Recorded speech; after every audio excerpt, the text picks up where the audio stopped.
I know what you're thinking. The thumbnail and the title are a clickbait. Well, of course, they are. You can't exactly 10x your intelligence, but you can train your brain to think more, be more mindful, and make better decisions using this one simple technique. And this technique is called as a placebo effect. In simple words, you must imagine that you are intelligent in order to make your brain quicker. Step 1. Imagine yourself as an intelligent anime character whom you consider to be a role model. And as a rule, it's better to have only one role model because it's much easier to imagine being like him instead of imagining being like multiple people. Step 2. Now observe how your role model thinks or acts and imitate it and practice this way of thinking.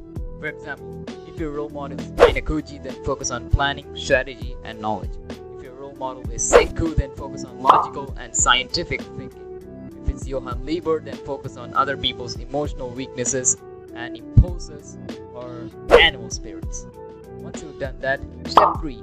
Practice this type of thinking and apply it in your studies, relationships, work, or even day-to-day situations. But do this with caution, of course, and try and understand where it's gonna fail, if it's gonna fail. Step 4. Use the full extent of your imagination and devote yourself to being like this particular character. And step 5. Finally make this a habit. But how long will it take? According to studies, there's no definite number of days to form a habit, but it depends on how intensely you focus on it and the number of repetitions. So here's an equation from my side. Intensity into repetitions is equal to automation. With that, you've done it. You officially made your brain much sharper than it was ever before. But does this actually work?